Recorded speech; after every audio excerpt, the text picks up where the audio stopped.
You know what time it is! You know what time it is! E-S-E-L-E-S-E-L!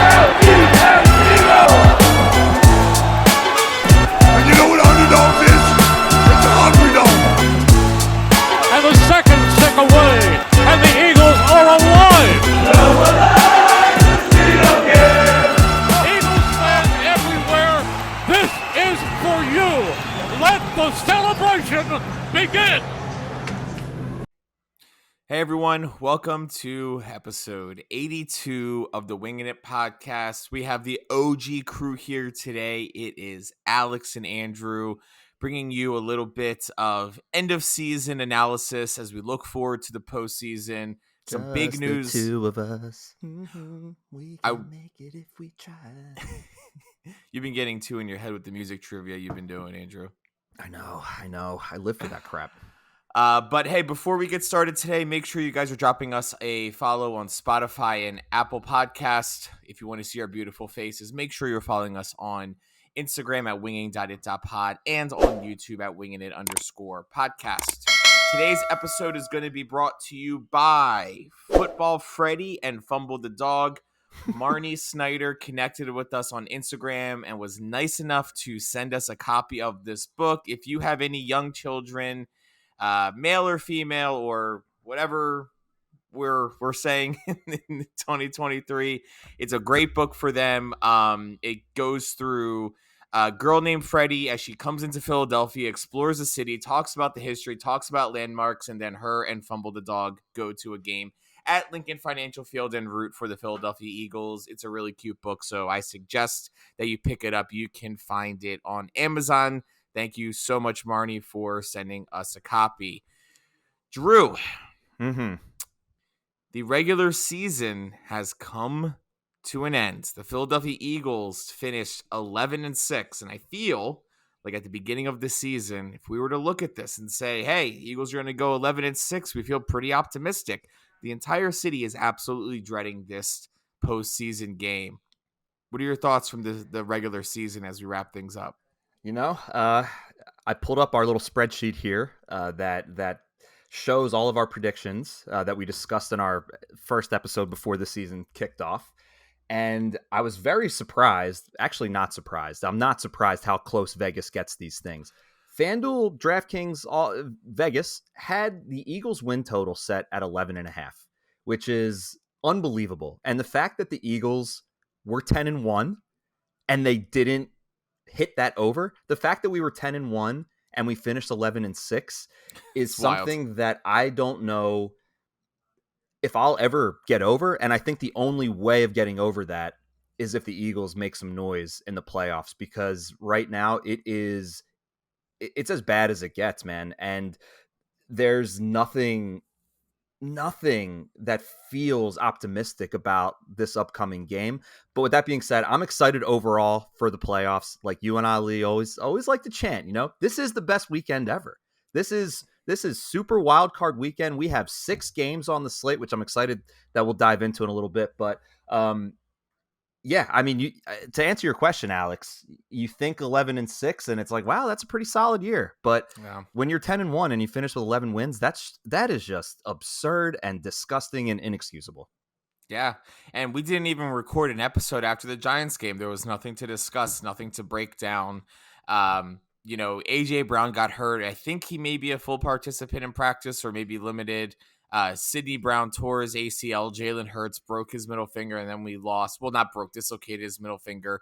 Should still be able to play, and then we lose 10-27. Where the only signs of life we had were when Marcus Mariota came into the game. The whole thing and threw an interception his first play. Yeah, first play. You're absolutely right, and that was actually the best player of the game. I felt too, right? So, yeah, not a really good performance from the Eagles. You really felt that it's like, okay, you know, the intent with getting the starters out in the game, let's drop 21 points before halftime, do a little bit of scoreboard watching. If Dallas is ahead by a lot, which they were, we can just sit our starters and at least end the season with some momentum and something to build off of. And you got absolutely embarrassed by one of the worst teams in football. They're having some internal conflicts there too. It's really pathetic. It's really pathetic. There was nothing to talk about than just an absolutely pathetic outing. I don't even know if we even need to talk about anything about the Giants game. Yeah, there's not in terms of the game itself. I want to try to just erase it from my mind. I need one of those Men in Black gadgets to just flash in front of my face, and I just want to never ever think about that Giants game ever again. Nor do I want to think about the previous couple of weeks. And I just, it's so insane that you like in succession, you beat the Cowboys, you beat the Chiefs, you beat the Bills, and then down the stretch, after all this talk about this gauntlet, 2 of your final 3 weeks are against the Giants and 1 game's against the Cardinals, and you lose 2 out of 3 of those games. There really is no way to really identify this season. It really just makes no sense. Yeah. I don't know what happened, and I want it like we're going to find out eventually. Eventually, something has to come out to give some sort of explanation, because this is the weirdest flip that I've ever seen. Yeah, it's probably the worst stretch of Eagles football I can ever remember, right? With a team with this high of expectations that started the year on such a high. We can't even blame health. Most of our players are healthy, and to end the season this way is just really bad. You know, like all good things, they need to come to an end. The regular season ended, and then Black Monday happened, where a lot of coaches were let go. There's a lot of rumors going around that Brian Johnson may interview for the Carolina Panthers. I have some thoughts about that. People are talking about Nick Sirianni, but let's talk a little bit about some of the stories that are breaking around the NFL for people that are moving on. I was really surprised to see today that Pete Carroll from the Seattle Seahawks, he's going to retire, never having lost to the Philadelphia Eagles, which is crazy. How many seasons was he in Seattle? 16 or something like that? 14 seasons. 14 seasons in Seattle. Pete Carroll, stand-up guy. Absolutely love him. I just have this memory in my head of just him chewing gum loud, right? And just getting in people's face. He was a really good guy. Dude, he's like 70. My man's like 73, 74, and he still runs up and down those sidelines. He still has all this energy. I hope I'm a fraction of that when I'm in my mid-70s. God bless him. Yeah. What other coaches have been released or moving on to different opportunities? Yeah, so Mike Vrabel, that was a pretty surprising one. Tennessee Titans coach for the last 6 seasons, and honestly has been pretty successful with the Titans, and they really have not had a quarterback. I mean, you had Ryan Tannehill, who wasn't he coach of the year last year, Mike Vrabel? I don't know for sure, but you could be very right about that. They're always a playoff team. And they're always a playoff team with a below average quarterback. You went from Ryan Tannehill to Malik Willis, who was hot garbage. Brian Dable was coach of the year, and that makes a ton of sense. That makes a ton of sense. So Pete Carroll and Vrabel, both pretty surprising. It looks like you got Nick Saban finally calling it quits in college football. He's been with that. I don't know how long he's been with Alabama, but it feels like a lifetime. And then Jim Harbaugh, fresh off of Michigan winning the national championship Monday night. Now it's possible Jim Harbaugh's eyeing return to the NFL, maybe to compete with his brother John, who's got his Ravens number 1 seed in the AFC. So that would be interesting if Jim Harbaugh comes to the NFL. A lot of the conversation in sports this week has been about Nick Sirianni and will he still be here next season? And I guess simply I'll ask you the question first. What do you think it's going to take, if anything, for Nick Sirianni to lose his position as the Eagles head coach? Yeah, I mean, I have to think about it from 2 sides, right? The practical side and the fan in me. The fan in me wants us to fire everyone, restart from scratch, right? That's the reaction. The NFL has tons of money going through it. There's a lot at stake with a lot of these players. And, the Eagles made the Super Bowl last year with Nick Sirianni. The Eagles started this season off with 10-1, albeit there was some major bumps in the road at the end of the year. But if you look at his resume, if you look at a Wikipedia page 10 years from now, you're going to be like, what the heck were the Philadelphia Eagles thinking when you look at the macro of it all?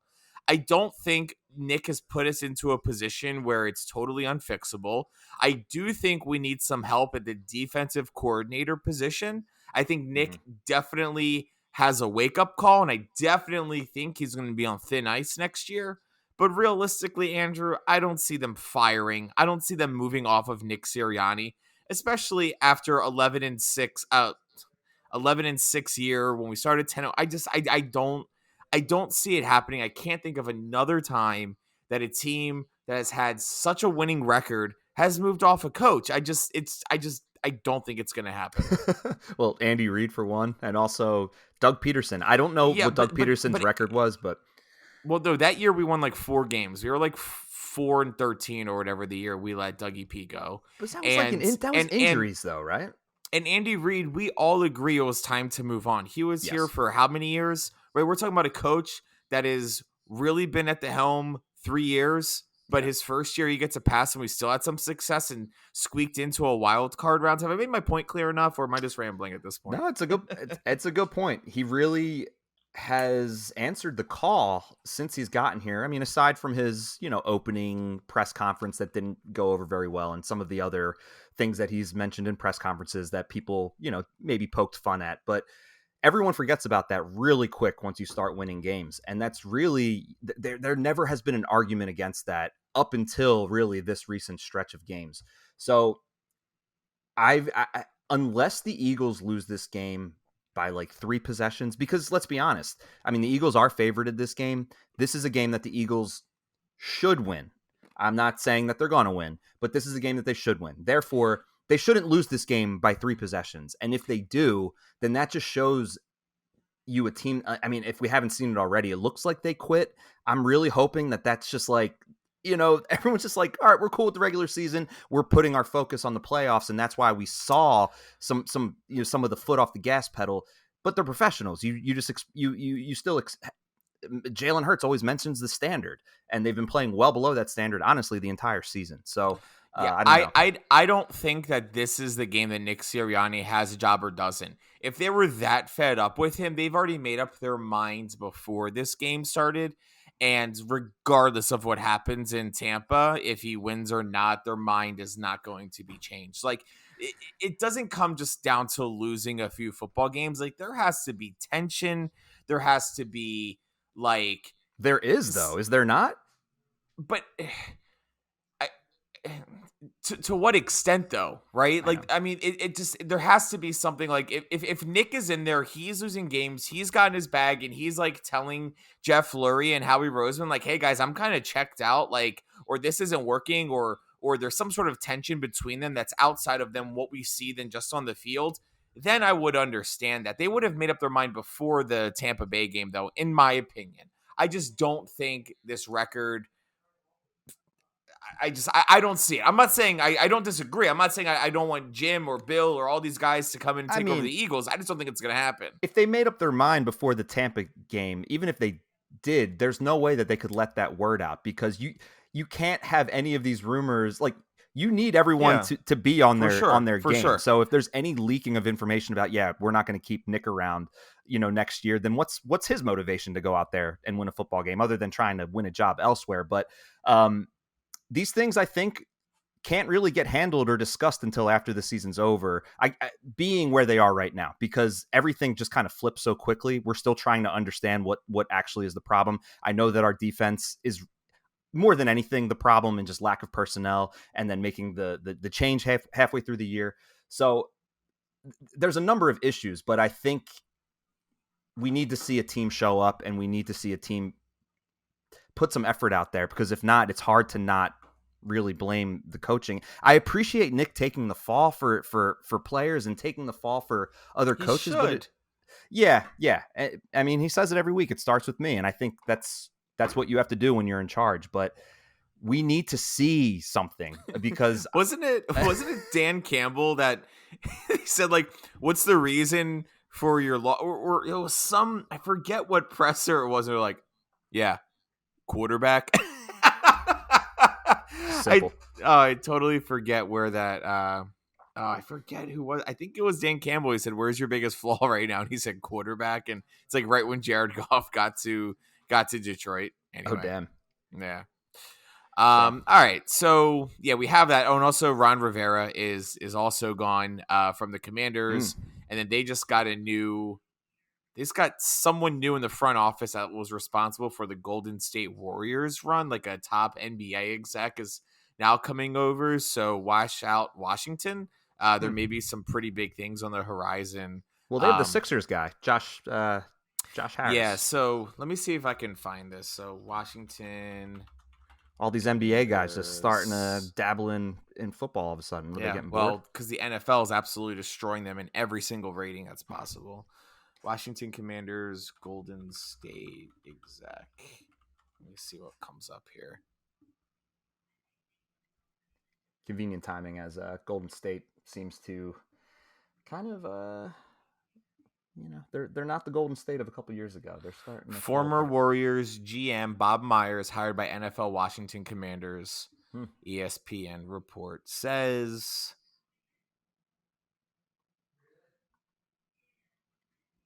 Mitch Rates, Magic Johnson, David Blitzer are part of an advisory committee designated to reshape the Commanders' front office and coaching staff. So it looks like it's going to be more of an advisory role. They still need a quarterback too. Yeah, well, it looks like they have a number 2 overall pick upcoming, so that could be pretty interesting. Commanders could be scary. This is why it's like really important that the Eagles strike right now, because I feel like our window is dwindling. 2 years, we're going to be in salary cap hell. We couldn't afford to bring back players already. Like it's tough, man. It's tough. All right, tough. Let's move on to the playoffs. Give us a little bit of the playoff picture. Yeah, so just a quick overview. I'll start with the AFC. Just going to run through the final seeding. So getting the first round bye in the AFC is the Baltimore Ravens. They received the number 1 seed. The Bills. After it's like we switched spots with the Bills. Once we beat them, they kind of got hot and we went the complete opposite direction. So the Bills really climbed their way back and now have the number 2 seed. Good for them. Yep. The 3 seed is the Chiefs. 4 seed is the Texans. They ended up winning that division, which was wild. And the Jaguars ended up missing the playoffs altogether. And then the wild card teams, you have the Browns at number 5, Joe Flacco and the Browns. Tua and the Dolphins at number 6. They were fighting with the Bills. Well, yeah, it's tough. That's just a tough division, and the Bills were able to edge them out.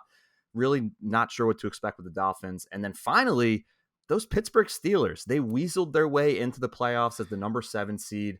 They're just such a bad team. I don't get it. It's weird how much mediocrity there is, and some of those teams have to make the playoffs.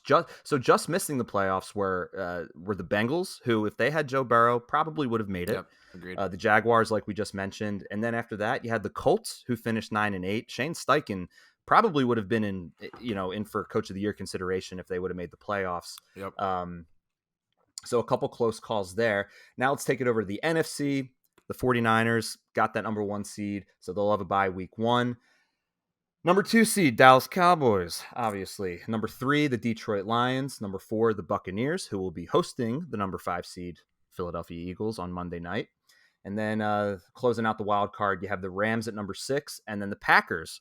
The Packers and the Steelers, like they're both these like historic franchises with a lot of success, and they both find a way to weasel themselves into the playoffs. Pretty impressive. We'll see if they're able to make a run. I don't know.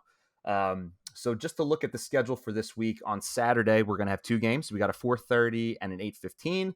Then on Sunday, you'll have your 1 o'clock, your 4:30, and your 8:15. And then Monday, to close everything out, save the best for last, I suppose. It's kind of interesting that they chose the Bucs and the Eagles as that Monday night game, because that might be the most exciting game on the docket. Yeah, I mean, I'm looking at this schedule, and there is not a single game here. Maybe the Steelers game. I just think they're going to get destroyed. Honestly, their defense is really good, though. Yeah. Man, these matchups are just absolutely incredible. The storylines. I mean, the Rams and the Lions at Ford Fields.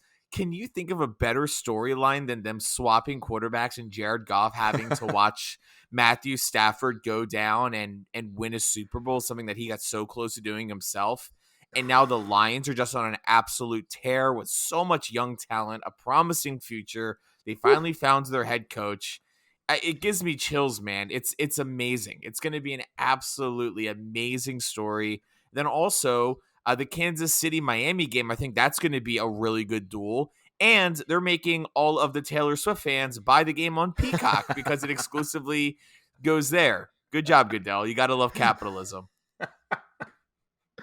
I don't feel bad. For them. So yeah, let's dive in. We'll spend just a couple minutes on each of these games just to give a quick prediction and kind of just an overall view of these teams, how they got here. So yeah, we'll start off with the 4:30 game on Saturday.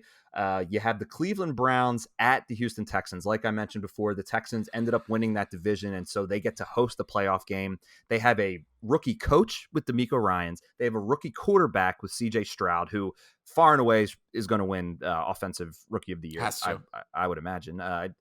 And then on the other side, you have the Cleveland Browns, who they bring in Deshaun Watson this season. He plays about, half the year, gets replaced a little bit got hurt. So, Temple's PJ Walker steps in for a little bit. They finish the year with Joe Flacco, who now is just had this complete career resurgence, can barely stay awake for 4 quarters because he's used to sitting at home on his couch with his kids, this time of year. But here he is in his 40s, making it happen. So the Texans right now, even though they're at home, they're a 2.5-point underdog to the Browns. So yeah, let me know your thoughts on this game. Yeah, I mean, oh man, if it was Deshaun Watson hasn't even been playing so good either. That would have been another revenge game situation. You would have had him facing his old team. Yeah, you're right. I mean, I don't know. The Texans basically traded away everything. Well, I'm sorry, the Browns basically gave up everything to get him. So who really made out worse there? Yeah, I mean, I look at this game. I think I'm going to have to lean towards the Browns. They've just constantly found ways to stick it out. Joe Flacco is playing like a very young Joe Flacco. I just feel like he's just sending it, dude. I just feel like he's just playing with carelessness. Yeah, and just whatever happens, and just dude, this is all a win. I'm playing with house money at this point, and the fans in Cleveland aren't upset. I got a few of them messaging me they're excited, man. What do you think? Yeah, I think Cleveland's major strength this season has been their defense. They might have the most improved defense amongst every team. And then the fact that Nick Chubb, their star running back, went down so early in the year, and they've been able with Jerome Ford and Kareem Hunt to just kind of keep this thing together. Amari Cooper's had a real solid season. So that's kind of what I expect. Joe Flacco slinging it, just kind of being free out there. Doesn't feel like there's a whole ton of pressure on them. In a sense, both of these teams are kind of playing with house money at this point. I'm gonna go with the Texans, but that's just more from a fandom standpoint. Sure. You talk about a good story. It's just who could have seen this coming? I think going into this year, they were I forget who they traded with, but whatever team received their first round pick, that team expected to have a top 5 pick this year. Now the Texans make the playoffs. They're probably not going to pick until 18 to 20. Yeah. So the Texans are a really exciting team moving forward. I'd love to see DeMeco Ryans win this game. So give me the Texans. It's gonna be an interesting one. Yeah, and then at 8:00, I mean, speaking of revenge games, Tyreek Hill is going to be going to Arrowhead, and they got absolutely embarrassed. I think it was in Germany this year against the Kansas City Chiefs. So that's going to be a crazy game too. The Dolphins seemingly are playing really well, but I think they've only beat 1 or 2 teams with a winning record. Tua failed in a really, really critical moment of the game against Josh Allen and the Bills. It feels like they're in free fall. They had the opportunity to host the Bills again at home, but with that loss, they have to travel to Arrowhead. But also on the other side of the coin, Patrick Mahomes is just not playing like traditional Patrick Mahomes, right? He's getting more frustrated. He doesn't have the weapons that he's used to having. Boo-hoo-hoo. And they're kind of on a little bit of a regression. So that's going to be a pretty interesting game too. The Dolphins have a pretty stout defense. Jalen Ramsey, regardless of the year he's having, is always a threat. It's going to be really interesting. I don't see the line on the page that I'm looking at here. I have to imagine the Chiefs are going to be favorited, but I can't imagine by more than 4 or 5 points. Yeah, it looks like according to DraftKings at the moment, the Chiefs are a 4.5 point favorite. Oh my God, I'm right on the money. I said 4 or 5. Yeah, good call. Over under a 44, which is pretty pedestrian for two teams that are known for, airing it out. But to your point about the Chiefs and Patrick Mahomes not really looking like they have years past, I pulled up Travis Kelce's game log here, And some of this I've been thinking because I won my fantasy championship, and I'm not saying that to brag. I'm saying that because somehow Travis Kelce, who was supposed to be my best player, was actually my worst player down the stretch. Look at these last couple of games that he's had. So he's had 3 receptions for 16 yards last game. Before that, 5 for 44. Before that, 5 for 28.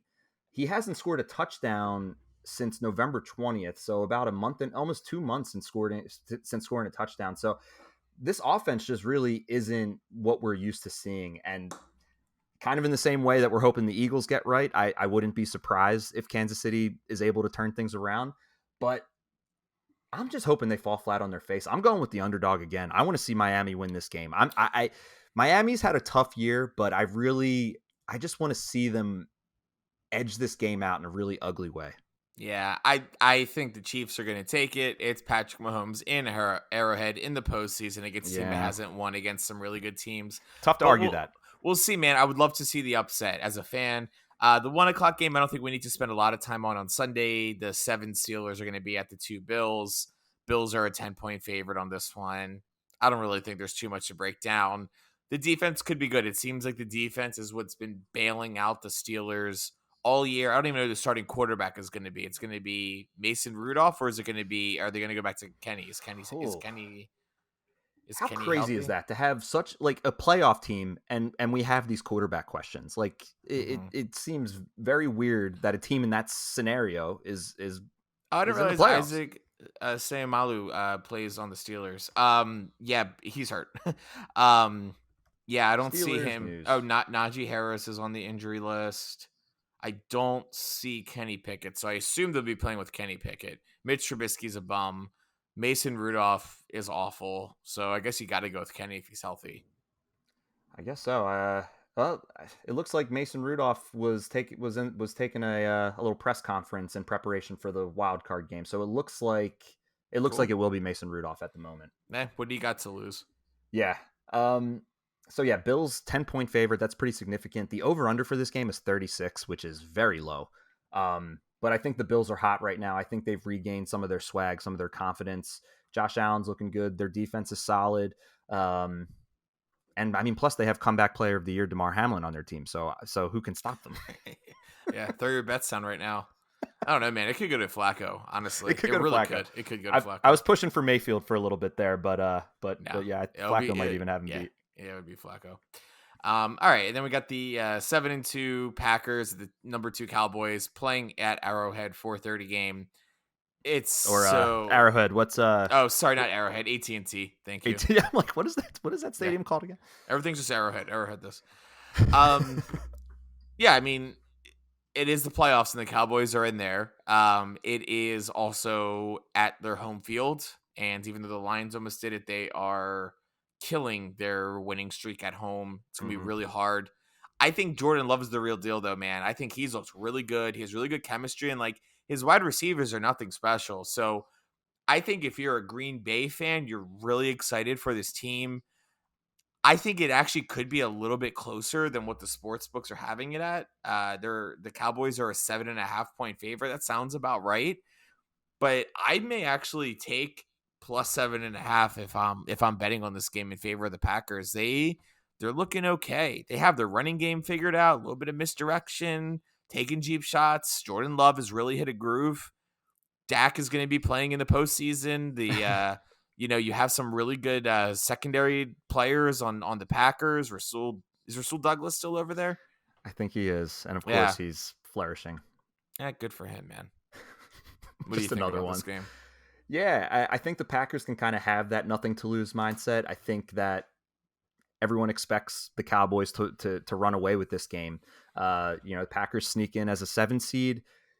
You kind of have an opportunity to be spoiler here. And to your point, Jordan Love has been one of the better stories, one of the major step forwards that we've seen from the quarterback position this year. We have so much expectation for guys like Justin Herbert and Trevor Lawrence, but then here's Jordan Love, and he's taken his team to the playoffs, and you could see the progression, you could see the improvement watching some of their games this year. I think the Cowboys will ultimately win, but this will be a fun game, obviously, to root heavily for the Packers, and who knows? I'm trying to picture how the Eagles would be able to host a playoff game at some point in time, and I suppose the Packers are going to have to win, or some of these high seed teams are going to have to lose in order for that to happen. But there's more pressure on the Cowboys than the Packers, that's for sure, and we'll see how well Dak and that team can handle the pressure. But Cowboys at home are tough to beat, so I do think the Cowboys will be advancing, unfortunately. Now let's look at the game that you alluded to before, this Stafford Goff, trade from a couple years ago where Stafford was sent to the Rams, and then the Rams sent Matthew Stafford. Nope, the Rams sent Jared Goff to the Lions. So the Detroit Lions will be hosting the Rams, only a 3-point favorite. So, this is a pretty even game here. The Rams offense has been really impressive this year. Rookie Puka Nacua, Cooper Kupp when he's healthy. And if Stafford's healthy, the guy gets it done. So, yeah, hit me. What are your thoughts on this game? Yeah. Man, the Lions just have such an interesting looking team. I mean, it just looks so explosive at times. They just 30-yard gain, 40-yard gain, and then they get sacked, and then they lose a few yards, and I don't want to say it's a frustrating team to watch, but I don't know how they're not putting up 70 points every single game. There's just so much explosiveness from there, and it's really hard to stop them, honestly. The Rams, they're not who they were a few years ago. They turned a corner here late in the season. Puka Nacua, hey, he could be in the running for Offensive Player of the Year as well. Rookie Offensive Player of the Year. Stafford, is a boomer in the locker room and can't jive with the guys, and is, he reminds me of like that meme of like the old guy with the skateboard with that backwards hat, and he's just like, "What's going on, young kids?" Hey guys. Yeah, I mean, I think 3 points is probably a little bit closer than I think it will be. I think it could be a blowout. I think that Detroit crowd is going to be the loudest place in the entire world at 8:00 on Sunday night. I don't think there's going to be a louder place on Sunday night. So I don't see the Rams. I don't see the Rams hanging with them. They are starving for success. Aiden Hutchinson's going to get 7 sacks. I mean, it's going to be an awesome game, and I cannot wait to watch it. I'm curious to see if Sam Laporta will be able to play. When I see knee injury, or when I saw that he left last game with a knee injury, that usually doesn't fare very well. However, AJ Brown left last game with a knee injury, and it looks like he's on track to play. So it looks like Laporta has been participating in walkthrough. Other than that, limited at practice. But I mean, I just had his numbers up here. He caught 86 passes for 889 yards and 10 touchdowns. He's a rookie. That's awesome for a tight end. So having him available is going to be pretty big for this Lions team. But they really have an explosive offense. They have a rock solid defense. But again, I'm going to go with the upset. I experience over hype. Young, yeah. I don't know why I can just see Stafford just kind of coming back to Detroit and just being, crushing everyone's dreams. I might feel kind of bad if that actually happens. But yeah, this line's really close. And again, there's so much more pressure on the Lions, given that they're the home team. And, who knows? The home field advantage could end up being the deciding factor. But I don't know, man. It's Wildcard Weekend, man. This is the weekend where upsets happen, favorites don't pan out. I basically picked the favorite like every single game here. It's not going to work out like that. So this is the weekend. It's going to happen, man. This is the best. I literally love this weekend so much. every game, well, other than maybe the Bills game, should be within one possession. So it should keep you on the edge of your seat. It should keep you invested and, hopefully sets up for some really, really exciting finishes. Which brings us to Monday. Yes. The Philadelphia Eagles travel to Tampa Bay, where, not going to lie, Alex, the Eagles have not had the most success against the Buccaneers in my life as an Eagles fan in the playoffs. Obviously, images of Rondé Barber and Joe Jaravicius still swarm through my mind. And then a couple years ago, we were down 31-0 against, at one point, against Tom Brady. and the Buccaneers at that time. I think that team may have gone on to win the Super Bowl, if I'm not mistaken. So that kind of, makes it feel a little bit better. But anyway, I digress. We're going to be traveling to Tampa. Right now, we're a 3-point favorite. This started as a 1.5-point favorite, and now it's gone to 3. So that's promising for the Eagles. I don't want to allow myself to get excited. So start me off here, Alex. Give us some reality here. How do you see this game going? And ultimately give me your prediction. I'm a little nervous. I'm not going to lie. I literally have no clue what to say right now. No, literally, I have no idea. Vegas thinks that we're a favorite, but you want to talk about reality. Let's look at the last 6 games. The Eagles are 1-5, and the Bucs are 5-1. The Bucs have turned a corner. Yeah, we beat them 25-11 week 3 at Raymond James Stadium, but that was during our 10-1 run. So it's a totally different football team.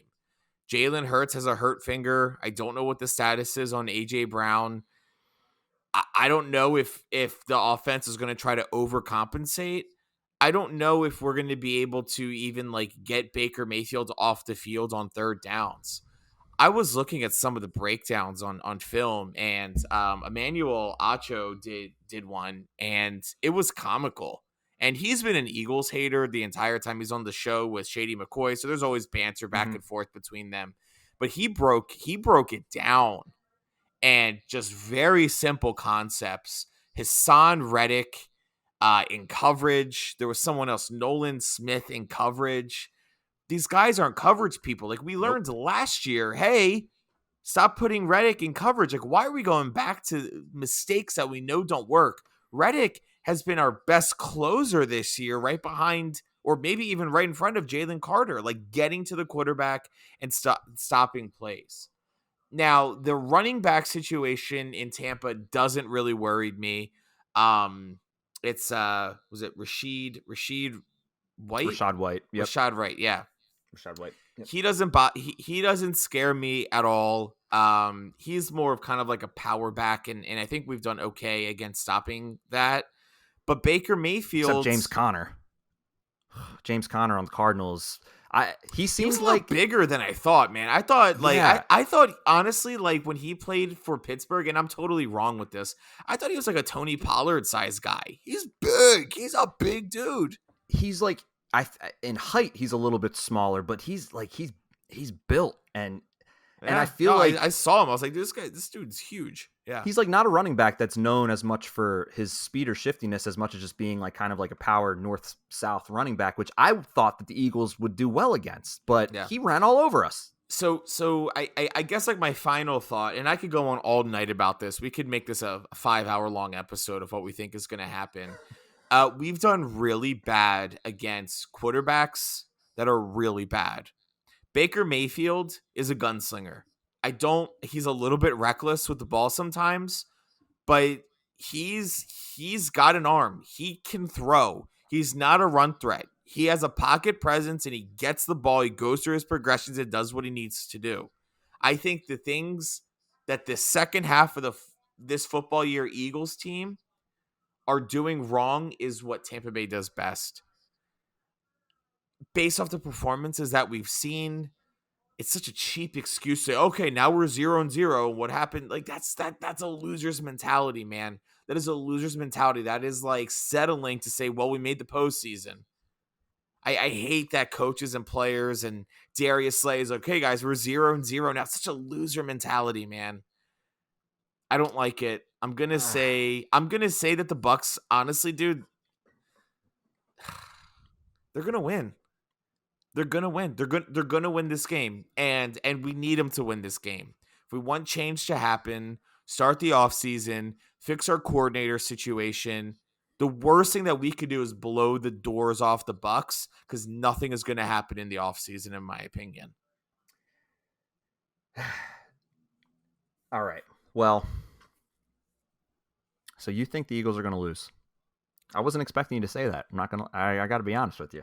Dude, I've been so optimistic these last few weeks. I don't have it in me anymore to be optimistic. I'm This going to be season rooting has for worn them. us down. I'm going to wear the colors. I'm going to represent. I'm going to cheer if they win. But this team is just absolutely crushed my spirit. It's the worst stretch of Eagles football I've ever seen. What have they done to lead me to believe they're going to win this playoff game? Nothing. They have made us so miserable. Dude. I don't even want to do this podcast right now, but we have to because we have people that I don't even know if we have enough people that listen to us justifying. No, I love doing this. I love doing this with you, but if for nothing else, it's cathartic, it's therapeutic, it's a way for us to just get out, vent our frustrations with this team. It brings back bad memories, but whatever. All we right, still Andrew. live for this. We live for this. Give me your analysis.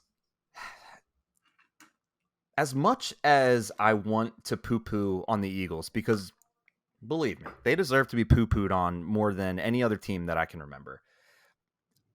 Tampa Bay they beat the Carolina Panthers 9-0. They kicked 3 field goals to beat the Panthers. They couldn't even score a touchdown against the Panthers. Point. I know that. Look, I'll keep the Eagles separate, right? I know the Eagles have their own issues, but I'm just looking solely at the Buccaneers right now. So they only scored 9 points against the Panthers. Sure, a win's a win, but they didn't do it in an impressive fashion in a game that they needed to win. Looking at some of their numbers on the year, they are dead last in rush yards per game. So that fares well with our strength. They are 29th in passing yards against per game. So if AJ and Devontae and everybody's healthy and ready to go, as much as, I want us to establish a run game and try to keep things balanced, we should have success through the air.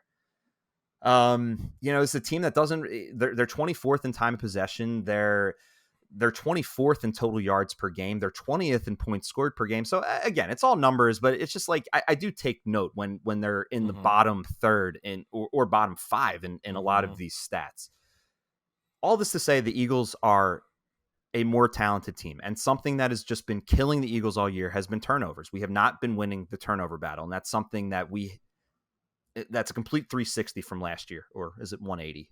No, it would be a 180 because a 360 would take us right back where we started. Anyway, I'm not going to say that all of a sudden the playoffs are here and the Eagles are going to magically get it right, but I do think that there has to be some sort of little flip that's going to happen, and I'm just going to leave it up to the cosmos. But I think the Eagles are going to find a way to win this game.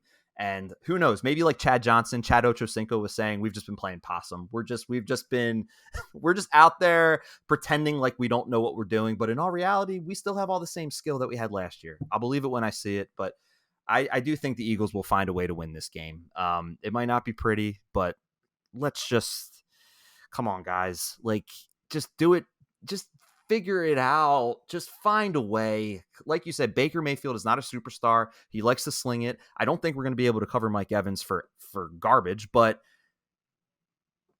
I don't know, man. Maybe Hassan Reddick, if they don't use him in covers, can just find his way to get a couple sacks at meaningful times. I don't know, man. I need to try to find any ounce of optimism I can. And I just don't think the Bucs are that good. So give me the Eagles, but boy, do I not feel good about it. I gotta say, tickets are pretty cheap. You can get into the stadium with pretty decent seats for under $150. That's wild. I mean, I know Tampa isn't the best sports town, but I would think that the Eagles fans would eat that up in a heartbeat. But maybe there's just not as much enthusiasm now. Yeah, no, there really isn't. I do think your point against what they did against the Carolina Panthers is really fitting, right? They needed a really big win, and they barely pulled it out. And their last opponents that they played weren't very good. The exception being, the Green Bay Packers. Interesting scenario too. The Philadelphia Eagles could actually host a playoff game if a few things happen. So I think if LA wins, Dallas loses, and we win, we can actually host a playoff game the following week in Lincoln Financial, which would be a wild turn of events and potentially being able to get revenge on the San Francisco 49ers for what they did to us this year. So it would be pretty crazy. I guess let's close out this episode with a score prediction. What do you think the final score is going to be?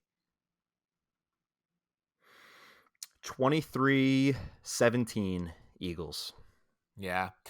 I think it's going to be a low game. I don't know if our offense is going to get there. I'm going to say the Tampa Bay Buccaneers get 22.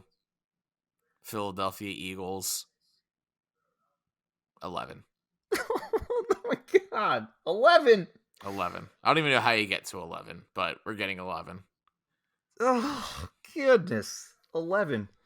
We're going to kick a field goal and then probably score a touchdown. Then there's going to be a penalty and we'll decide to accept it. And then we'll just do a tush push on the half-yard line to get 2 points. And that's it. That's all Perfect. we get. Yeah, tush push. Yeah. Lord have mercy. That's how unmotivated I am, but still going to be rooting, still going to be cheering for us. So, All right, everyone. Well, we will see you on the other side. So either this is the end to the season and this is the last game of this season we are going to be breaking down, or we are going to have some optimism once we beat the Buccaneers and advance into the playoffs. As always, thank you so much for winging it with us today. Look forward to this playoff matches this weekend. Go Birds. Go Birds.